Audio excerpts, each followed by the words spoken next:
ನಿನ್ನೆ ಒಂದು ಫೋಟೋ ಹಾಕಿದ್ನಲ್ಲ, ಎಲ್ಲ ನಿಮ್ದು ಯಾವ್ರು ಅಂತ ಕೇಳ್ತಾ ಇದಾರೆ. ಯಾವ್ದಪ್ಪ ನಿಮ್ಮೂರು? ನಮ್ಮದು ಏನಿದು ಮದುವೆ ಡ್ರೆಸ್ಸಲ್ಲೇ ಬಂದ್ಬಿಟ್ಟಿದ್ದೀರಾ ಏರ್ಪೋರ್ಟ್. ಇಲ್ಲಿ ಬೈಲಿ ಒಂದು ನಿಮಿಷ, ಇಲ್ಲಿ ಏನೋ ತೋರಿಸ್ತೀನಿ. ಇಲ್ಲಿ ಬೈಲಿ ಒಂದು ನಿಮಿಷ. ಏನ ಇಲ್ಲಿ ನಂದಿ ಬಾಲ ಕಟ್ ಮಾಡಿದ್ದು ಇದು. ಮೊನ್ನೆ ವ್ಲಾಗ್ ಅಲ್ಲಿ ನಮ್ಮ ಅತ್ತೆ ಅವ್ರ ಊರ್ ತೋರಿಸಿದ್ದೆ. ಇವತ್ತಿನ ವ್ಲಾಗ್ ಅಲ್ಲಿ ನಮ್ಮ ಮಾವನವ್ರ ಊರ್ ತೋರಿಸ್ತೀನಿ. ಸಾಗರದಲ್ಲಿ ಮದುವೆ, ಸಿಗಂದೂರ್ ಬ್ರಿಡ್ಜ್, ಇಕ್ಕೇರಿ ದೇವಸ್ಥಾನ, ಶಿವಮೊಗ್ಗ ಏರ್ಪೋರ್ಟ್, ಹಾಗೆ ಕೊನೆಯಲ್ಲಿ ನನ್ನ ಮಗನ್ ಸ್ಕೂಲಲ್ಲಿ ಆನ್ಯುವಲ್ ಡೇ ಎಲ್ಲ ತೋರಿಸ್ತೀನಿ. ಬನ್ನಿ ಹೋಗೋಣ.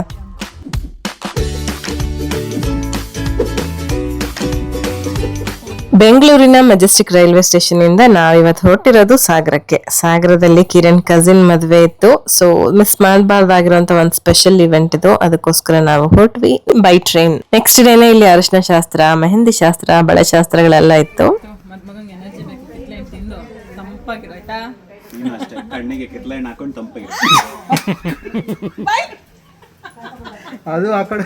ಬೆಳಗ್ಗೆನೆ ಅರಿಶಿನ ಶಾಸ್ತ್ರ ಆದ್ಮೇಲೆ ಮೆಹಂದಿ ಶಾಸ್ತ್ರ ಸ್ಟಾರ್ಟ್ ಆಯ್ತು. ನಾನು ಮನೇಲಿ ಆಲ್ರೆಡಿ ಮೆಹಂದಿ ಹಾಕೊಂಡು ಹೋಗಿದ್ದೆ. ಚೈತ್ರ ಮೆಹಂದಿ ಆರ್ಟಿಸ್ಟ್ ಅಂತ ಸಕ್ಕದಾಗಿ ಹಾಕ್ತಾರೆ ಬ್ಯಾಂಗ್ಳೂರಲ್ಲಿ. ನಾನು ಅವ್ರ ನಂಬರ್ ಕೂಡ ಇಲ್ಲಿ ಹಾಕಿದೀನಿ. ನೆಕ್ಸ್ಟ್ ಟೈಮ್ ಬ್ರೈಡಲ್ ಮೆಹಂದಿ ಎಲ್ಲ ಬೇಕಿದ್ರೆ ಅವ್ರನ್ನ ಕಾಂಟ್ಯಾಕ್ಟ್ ಮಾಡಿ. ಸೊ ಬಳೆ ಶಾಸ್ತ್ರ, ಬಳೆಗಳಂದ್ರೆ ನನ್ನ ಫೇವ್ರೇಟ್, ನಿಮ್ಗೆಲ್ಲರಿಗೂ ಗೊತ್ತಿದೆ.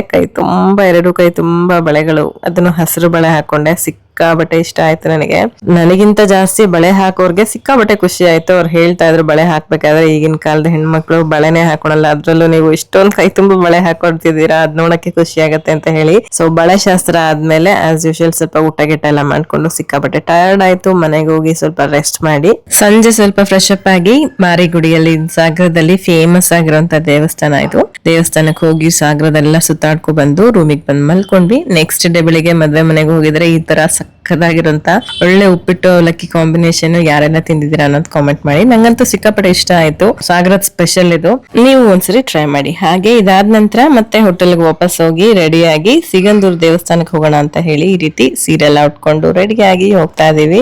ಬಟ್ ಹೋಗೋಕ್ಕೂ ಮುಂಚೆ ಮದ್ವೆ ಮನೇಲಿ ಯಾರಾದ್ರೂ ಬರ್ತಾರ ಅಂತ ಕೇಳಕ್ ಹೋದ್ವಿ. ಬಟ್ ಅಲ್ಲೇ ಹೋಗಿ ಕುತ್ಕೊಂಡು ಫುಲ್ ಹರಟೆ ಹೊಡಿತಾ ಕೂತಿದೀವಿ. ಹೆಂಗಿತ್ತಕ್ಕ ಮೂವಿ? ಇನ್ನೊಂದು ಯಾವುದು dude? So last weekend 5 hour total waste. 5 hour 6 hour ಕುತ್ಕೊಂಡಿದೀವಿ ನಾವು. ಅಂದ್ರೆ ವೀಕೆಂಡ್ ಅಂದ್ರೆ ಒಂಥರ ಮೂವಿ ನೋಡೋಣ ಅಂತ ಇಟ್ಕೊಂಡಿದ್ದ, ಫುಲ್ ಉರ್ದೋಗ್ಬಿಡ್ತು. ನಮ್ಮ ಮೂಡ್ ನ ವೀಕೆಂಡ್ ನ ಸ್ಪಾಯ್ಲ್ ಮಾಡಿರುವಂತಹ ಎಕ್ಕ ಹಾಗೂ ಡ್ಯೂಡ್ ಫಿಲ್ಮ್ಗೆ ಧಿಕ್ಕಾರ. ಮೂವಿ ಖರಾಬ್ ಆಗಿದ್ರು ಒಳ್ಳೆ ಚೆನ್ನಾಗಿದೆ ಅಂತ ಬರ್ದಿರೋ ರಿವ್ಯೂ ಬರ್ದಿರೋ ದುಡ್ಡಿಸ್ಕೊಂಡು ರಿವ್ಯೂ ಹೇಳ ಓಟಿಟಿಗೆ ಬಂದ್ಮೇಲೆ ಗೊತ್ತಾಗ್ತಿತ್ತು ಚೆನ್ನಾಗಿಲ್ಲ ಅಂತ. ಮುಂಚೆ ಎಲ್ಲ ಸೂಪರ್ ಅಂತ ಹೇಳಿ ಚೆನ್ನಾಗಿಲ್ಲ ಅಂತ ಹೇಳಿಲ್ಲ. ಹೀಗೆ ಹರಟೆ ಹೊಡ್ಕೊಂಡು ಪ್ರವೀಣ ಬರ್ತೀನಿ ಅಂತ ಹೇಳ್ದ. ಅವನು ಎತ್ತಾಕೊಂಡು ನಾನು, ಕಿರಣ್, ಸುಧಾ, ಸನಿಲ್, ಪ್ರವೀಣ ನಾವು 5 ಜನ ಹೊರಟ್ವಿ ಮಗು ಮೌರ್ಯ ಜೊತೆ. ಯೂಶಲಿ ನಾವು ಸಾಗರದಿಂದ ಸಿಗಂದೂರ್ ಹೋಗ್ಬೇಕಾದ್ರೆ ಲಾಂಚ್ ಅಲ್ಲಿ ಹೋಗ್ತಾ ಇದೀವಿ. ಅದನ್ನ ಸಿಕ್ಕಾಪಟ್ಟೆ ಮಿಸ್ ಮಾಡ್ತೀವಿ ಇವಾಗ್ಲೂ ಕೂಡ. ಆದ್ರೂ ಇದೊಂದು ಸಖತ್ತಾಗಿರುವಂತ ಹೊಸ ಬ್ರಿಡ್ಜ್ ಆದ್ಮೇಲೆ ಇದ್ರ ಮೇಲೆ ಹೋಗೋದು ಒಂದು ಮಜಾನೇ ಬೇರೆ. ಈ ಬ್ರಿಡ್ಜ್ ಆದ್ಮೇಲೆ ಫಸ್ಟ್ ಟೈಮ್ ನಾವು ಹೋಗ್ತಾ ಇರೋದು. ಸೊ ಸುಮ್ನೆ ಹೋದ್ರೆ ಫೋಟೋ ತೆಕ್ಕೋತಾರೆ. ನಾವು ಫಸ್ಟ್ ಟೈಮ್ ಹೋಗ್ತಾ ಇದೀವಿ. ಅದು ಸೀರೆ ಗೀರೆ ಎಲ್ಲ ರೆಡಿ ಆಗಿ ಮಿಂಚ್ತಾ ಇದ್ವಿ. ಸೊ ಸ್ವಲ್ಪ ಫೋಟೋ ಶೂಟ್ ವಿಡಿಯೋ ಎಲ್ಲ ಮಾಡ್ಕೊಂಡು ಅಲ್ಲಿಂದ ದೇವಸ್ಥಾನಕ್ಕೆ ಹೋಗಿ ತುಂಬಾ ಚೆನ್ನಾಗಿ ದರ್ಶನ ಆಯ್ತು. ವಾಪಸ್ ಬರ್ಬೇಕಾದ್ರೆ ಒಂದಿಷ್ಟು ರೀಲ್ಸ್ ಎಲ್ಲ ಮಾಡ್ಕೊಳ್ಳೋಣ ಅಂತ ಹೇಳಿ ಶೂಟಿಂಗ್ ಸ್ಟಾರ್ಟ್ ಮಾಡಿದ್ವಿ. ನಿನ್ನೆ ಒಂದು ಫೋಟೋ ಹಾಕಿದ್ನಲ್ಲ, ಎಲ್ಲ ನಿಮ್ದು ಯಾವ್ರು ಅಂತ ಕೇಳ್ತಾ ಇದಾರೆ. ಯಾವ್ದಪ್ಪ ನಿಮ್ಮೂರು? ನಮ್ಮದು ನನ್ನ ಅಪ್ಪನ ಮನೆ ಸಾಗರ, ಅಮ್ಮನ ಮನೆ ಬೈಂದೂರು, ನನ್ನ ಹೆಂಡತಿ ಮನೆ ಬೆಂಗಳೂರು. ನಂದು ಸ್ವಂತ ಮನೆ ಅಂತಿರೋದು ಬೆಂಗಳೂರಲ್ಲಿ. ನನ್ನ ಜೀವನದಲ್ಲಿ ಉದ್ಧಾರ ಆಗಿರೋದೆಲ್ಲ ದುಬೈಯಲ್ಲಿ. ಸೊ ಎಲ್ಲ ಊರಿಗೆ ಸೇರಿದವನು ನಾನು, ಕನ್ನಡಿಗ, ಕರ್ನಾಟಕದ ಮಗ ಅಷ್ಟೇ. ಸರಿ, ಏನ್ ನೆನಪಾಗ್ತದೆ ನಿಮ್ಗೆ ಜಾಗ ಎಲ್ಲ ನೋಡ್ತಿದ್ರೆ? ಈ ಜಾಗ ನೋಡ್ತಾ ಇದ್ರೆ ಪ್ರತಿ ಸಮ್ಮರ್ ಹಾಲಿಡೇಸ್ಗೆ ಇಲ್ಲಿಂದ ಹಸಿರುಮಕ್ಕಿ ಡ್ಯಾಮಿಂದ ಆ್ಯಕ್ಚುಲಿ ಕೊಲ್ಲೂರಿಗೆ ಹೋಗಿ ಅಲ್ಲಿ ನಮ್ಮ ತಾಯಿ ಮನೆಗೆ ಹೋಗ್ತಾ ಇದ್ವಿ. ನನ್ನ ಅಪ್ಪನ ಮನೆ ಸಾಗರ, ತಾಯಿ ಮನೆ ಬೈಂದೂರು. ಸೊ ಸಮ್ಮರ್ ಹಾಲಿಡೇಸಲ್ಲಿ ಓದಿದ್ದಿಲ್ಲಿ ಸಾಗರ. ಇದು ಸಿಗಂದೂರಿಗೆ ಬರ್ಬೇಕಾದ್ರೂ ಇಲ್ಲಿ ಲಾಂಚ್ ಇಂದ ಬರೋದೇ ಒಂಥರ ಮಜಾ ಅನಿಸ್ತಾ ಇತ್ತು. ಲಾಂಚ್ ಬಹಳಷ್ಟು ಜನ ಈ ಬ್ರಿಡ್ಜ್ ಆಗೋದಕ್ಕೆ ಸ್ಟ್ರೈಕ್ ಮಾಡಿ ಹೋರಾಟ ಮಾಡಿ ಬಹಳಷ್ಟು ಕಷ್ಟಪಟ್ಟಿದ್ದಾರೆ. ಈ ಕಡೆ ಜನ ತುಮರಿನಲ್ಲಿ ತುಂಬಾ ಫ್ರೆಂಡ್ಸ್ ಇದ್ದಾರೆ ನನಗೆ. ನನ್ನ ಕಾಲೇಜ್ ಮೇಟ್ಸು 3-4 ಜನ ಇಲ್ಲಿಂದ ಕಾಲೇಜಿಂದ ಪ್ರತಿದಿನ ಕಾಲೇಜಿಗೆ ಬರೋದು ಮತ್ತೆ ವಾಪಸ್ ಹೋಗೋದು. ಪಾಪ 1.5 hour ಬರೋದಕ್ಕೆ ಮತ್ತೆ ವಾಪಸ್ ಹೋಗೋದಕ್ಕೆ ಭಾಳ ಕಷ್ಟ ಆಗೋದು ಅವರಿಗೆ. ತುಂಬ ಜನರಿಗೆ ಕಷ್ಟ ಆಗ್ತಿತ್ತು ಈ ಕಡೆ ಜನರಿಗೆ. ಈ ಬ್ರಿಡ್ಜ್ ಮಾಡಿ ತುಂಬಾ ಹೆಲ್ಪ್ ಮಾಡಿದ್ದಾರೆ. ಸೂಪರ್ ಆಗಿದೆ ಬ್ರಿಡ್ಜ್. ಇದೇ ಒಂದು ಅಟ್ರಾಕ್ಷನ್ ಆಗಿದೆ ಇವಾಗ ಅಲ್ವಾ.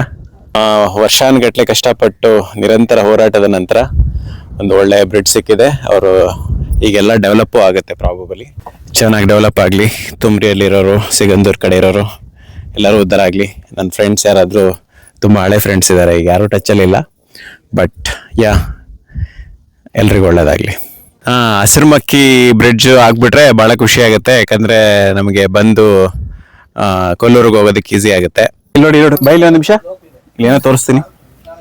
ಇಲ್ವೇನೊಂದು ನಿಮಿಷ.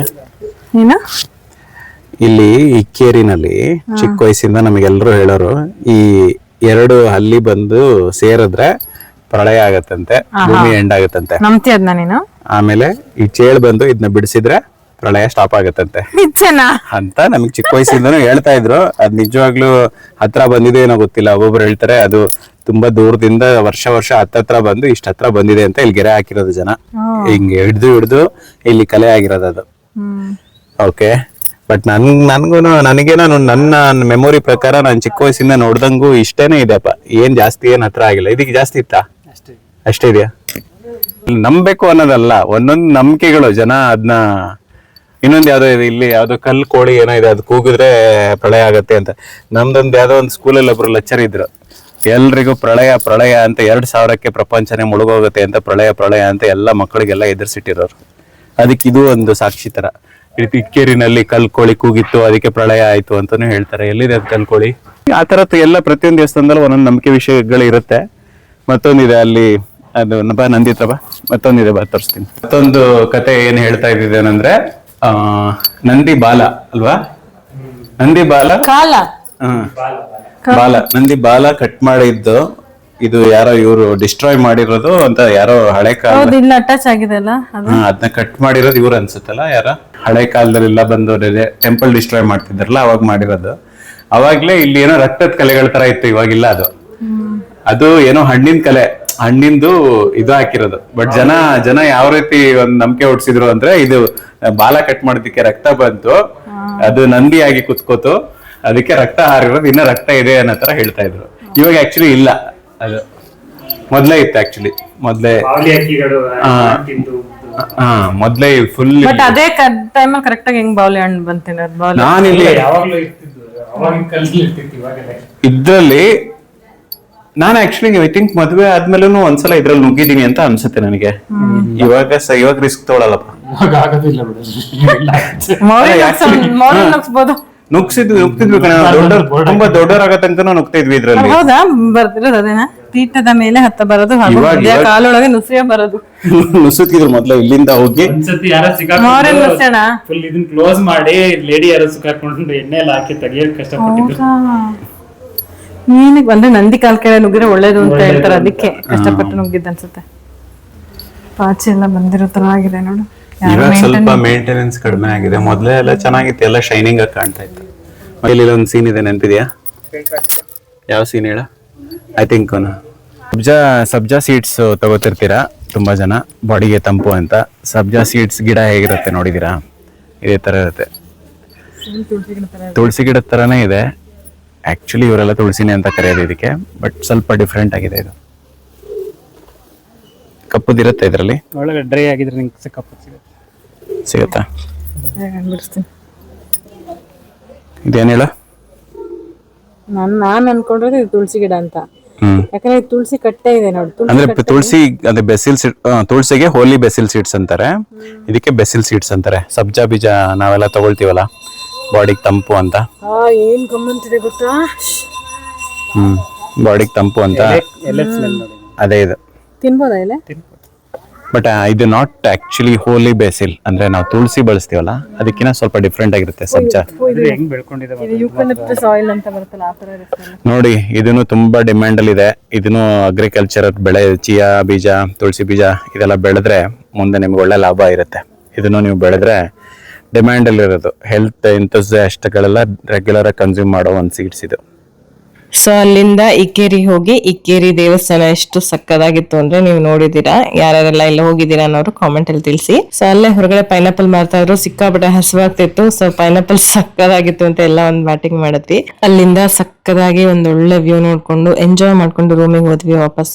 ಈವ್ನಿಂಗ್ ಹಲ್ದಿ ಶಾಸ್ತ್ರ ಇತ್ತು, ಅದಕ್ಕೆ ಹೋಗಿದ್ವಿ. ಬಟ್ ಕ್ಲಿಪ್ ಎಲ್ಲ ಮಿಸ್ ಆಗಿ ಹೋಗಿದೆ. ನೆಕ್ಸ್ಟ್ ಡೇ ಬೆಳಿಗ್ಗೆ ಒಂದ್ ಒಳ್ಳೆ ಕಾಫಿಯಿಂದ ಸ್ಟಾರ್ಟ್ ಮಾಡಿ ಅಲ್ಲೇ ಸಾಗರದಲ್ಲಿರೋರೇ ಒಬ್ರು ಮೇಕಪ್ ಆರ್ಟಿಸ್ಟ್ ನ ಬುಕ್ ಮಾಡಿದ್ದೆ. ಬಂದು ಮೇಕಪ್, ಹೇರ್ ಅಂಡ್ ಸಾರಿ ಎಲ್ಲ ಮಾಡಿ ಹೋದ್ರು. ಮದ್ವೆ ಮನೆಗೆ ಹೋಗಿ ಮದ್ಮಕ್ಳ ಜೊತೆ ಫೋಟೋಸ್ ಎಲ್ಲ ತೆಕ್ಕೊಂಡು ಒಂದೊಳ್ಳೆ ವಿಶ್ ಮಾಡಿ ಗಿಫ್ಟ್ಸ್ ಎಲ್ಲ ಕೊಟ್ಟು ಅಲ್ಲಿಂದ ವಾಪಸ್ ಜ್ಯೂಟ್. ಯಾಕಂದ್ರೆ ಅದೇ ದಿನ ಈವ್ನಿಂಗ್ ನನ್ ಮಗಂದು ಡ್ಯಾನ್ಸ್ ಪ್ರೋಗ್ರಾಮ್ ಇತ್ತು. ಸೊ ನಾನು ಯಾವ್ದೇ ಕಾರಣಕ್ಕೂ ಮಿಸ್ ಮಾಡ್ಕೋಬಾರ್ದು ಅಂತ ಹೇಳಿ ಫ್ಲೈಟ್ ಬುಕ್ ಮಾಡ್ಕೊಂಡು ಅಲ್ಲಿಂದ ವಾಪಸ್ ಬಂದ್ವಿ. ಕಾರಲ್ಲಿ ಶಿವಮೊಗ್ಗ ಡ್ರಾಪ್ ಮಾಡ್ತಾ ಇದಾರೆ ಸುಧಾ ಸುನಿಲ್ ಅವರು. ನಮ್ಮನ್ನ ಶಿವಮೊಗ್ಗ ಏರ್ಪೋರ್ಟ್ ಅಲ್ಲಿ ಡ್ರಾಪ್ ಮಾಡಿ ಚಿತ್ರದುರ್ಗದಿಂದ ಅವರು ವಾಪಸ್ ಕಾರಲ್ಲೇ ಬಂದ್ರು. ಆಕ್ಚುಲಿ ನಾನು ಅವ್ರ ಜೊತೆ ಕಾರಲ್ಲೇ ಬಂದ್ಬಿಟ್ಟಿದ್ರು, ಸೇಮ್ ಟೈಮ್ಗೆ ಬರ್ತಿದ್ದ ಏನೋ ಗೊತ್ತಿಲ್ಲ.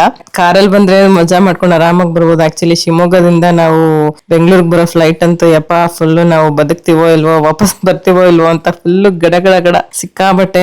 ವೆದರ್ ಬೇರೆ ಹಾಳಾಗಿತ್ತು ಅನ್ಸುತ್ತೆ. ಫುಲ್ಲು ಡಗಡ ಅಂತ ಅಲ್ಲಾಡ್ಕೊಂಡೇ ಬರ್ತಾ ಇತ್ತು. ಇನ್ನೇನ್ ಬಿದ್ವಿ ಅನ್ಕೊಂಡೇ ಬಂದ್ವಿ ಅಲ್ಲಿಂದ ಬೆಂಗಳೂರಿಗೆ. ಫೈನಲಿ ಒಂದ್ 5:30 ಅಷ್ಟರಲ್ಲಿ ಬ್ಯಾಂಗ್ಳೂರ್ ಏರ್ಪೋರ್ಟ್ ರೀಚ್ ಆದ್ವಿ. 6:30 ಅಷ್ಟರಲ್ಲಿ ನಾವು ನಾಗರಬಾವಿ ಹತ್ರ ಇರುವಂತ ಒಂದು ಆಡಿಟೋರಿಯಂ ಹೋದ್ವಿ.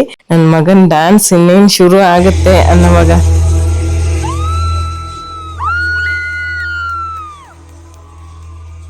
ಸೊ ಹೀಗೆ ನನ್ನ ಮಗನ್ನ ಎಂಕರೇಜ್ ಮಾಡ್ಕೊಂಡು ಸಕ್ಕದಾಗಿ ಒಳ್ಳೆ ತುಂಬಾ ಖುಷಿ ಆಯ್ತು ಅವ್ನ ಡ್ಯಾನ್ಸ್ ನ ನೋಡಕ್ಕೆ. ನಾನು ಅಲ್ಲಿ ಮಿಸ್ ಮಾಡ್ಕೊಬಿಡ್ತೀನೋ ಅಂತ ಅನ್ನಿಸ್ತಾ ಇತ್ತು, but still I made it. So ಅದೇ ನನ್ ಖುಷಿ. ಅವ್ನು ಹೇಳ್ತಾ ಇದ್ದ ಹೇಗಾದ್ರೂ ಮಾಡಿ ಸ್ಟಾರ್ಟ್ ಆಗೋಕ್ ಮುಂಚೆ ಪ್ಲೀಸ್ ಬಾ ಅಂತ. ಬಟ್ ಸ್ಟಿಲ್ ಆದ್ರೂ ನಾನು ಯೂಟ್ಯೂಬ್ ಅಲ್ಲಿ ಅಥವಾ ಸ್ಕೂಲಲ್ಲೆಲ್ಲ ವಿಡಿಯೋ ಕೊಡ್ತಿದ್ರು, ಬಟ್ ಅದು ಲೈವ್ ಅಲ್ಲಿ ಅದ್ ನೋಡೋ ಮಜಾನೇ ಬೇರೆ ಅಲ್ವಾ. ಮಕ್ಳು ಎಷ್ಟೇ ದೊಡ್ಡವರಾದ್ರೂ ಡ್ಯಾನ್ಸ್ ಪ್ರೋಗ್ರಾಮ್ ಅಥವಾ ಸ್ಪೋರ್ಟ್ಸ್ ಇದನ್ನೆಲ್ಲ ಯಾವತ್ತೂ ನಾನಂತೂ ಮಿಸ್ ಮಾಡೋದಿಲ್ಲ. ಸೊ ಇದಾಗಿತ್ತು ನಮ್ಮ ಸಾಗರದ ವ್ಲಾಗ್. ಈ ವಿಡಿಯೋನ ಇಲ್ಲಿವರೆಗೂ ನೋಡಿದಕ್ಕೆ ಸಿಕ್ಕಾಪಟ್ಟೆ ಥ್ಯಾಂಕ್ಸ್ ನಿಮಗೆಲ್ಲರಿಗೂ. ಇನ್ನೊಂದು ಇಂಟ್ರೆಸ್ಟಿಂಗ್ ಆಗಿರುವಂತ ಸ್ಪೆಷಲ್ ವ್ಲಾಗ್ ಅಲ್ಲಿ ನಿಮಗ್ ಸಿಗ್ತೀನಿ. ಬಾಯ್.